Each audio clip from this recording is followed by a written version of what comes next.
Hey, what's up, people? So let's talk about conflict resolution. What do we actually know from the scriptures on how to address conflict? This is a major problem in the church. We are very good at putting out fires, but not resolving conflict or having conflict resolution and ultimately conflict intervention. We're just not good at this. And it's becoming a big issue that's destroying churches. So how do we do this? A lot of people jump to Matthew 18, and it's Matthew 18, if you have a problem with a brother or sister, you go to them, and then you bring someone else, and then you take it to the church, and then you treat them as a pagan. That is predominantly the view on how to do conflict resolution. I actually don't believe that that is the primary way that we are to biblically do conflict resolution, because of several other passages. I believe that that is important, and that has to do with church discipline. If it is a sin issue, yes. If it's just conflict between believers, then I'm not so sure that Matthew 18 is the direction to go. So, where do we go? We go to the book of Philemon. Philemon is... So there's this guy, he ran away from his owner, stole some stuff, we believe, and ran away. And so now he runs into Paul. He finds him useful. His usefulness is that he's taking the book of Colossians to Philemon, that it can be disseminated. So he has 3 letters when he leaves. He has the book of Colossians, he has the book of Philemon, and he has the epistle of Laodicea that we no longer have. So just so you have that as a basic context. So now we have the Apostle Paul, we have Philemon, and we have this other dude. I can't pronounce his name right half the time, so I'm not going to try. So here's the deal. So here's what we have.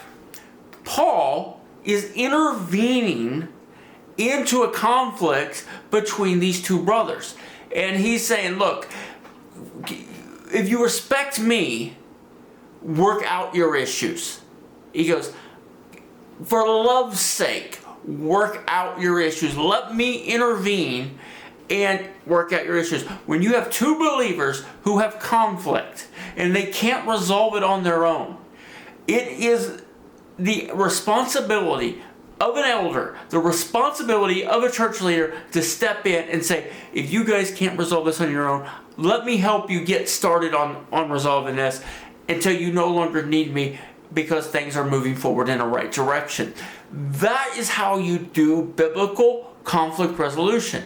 If there is a struggle between 2 believers and it's not a massive sin issue, okay, that is how you do it. Okay, so we kind of like to watch people destroy themselves and devour each other. It talks about this in Galatians 5. But instead, and we just grab the popcorn and watch the train wreck. That's just kind of what we do in the church. I'm suggesting that we don't do that, and we move to, when there is a problem and there's 2 believers that cannot come to a resolution, that biblical leadership demands that there's an intervention, whether it be a pastor, whether it be an elder, whether it be a deacon, and we get confused on what all elders and deacons are, but either way, however you want to look at it. So they get involved and they say, here, how can we help jumpstart this process to get to conflict resolution? And if we're not doing that, I do not believe we are biblically leading congregations. This is a huge issue that no one seems to want to address, but this is what I believe Scripture shows us when there is struggles between 2 believers.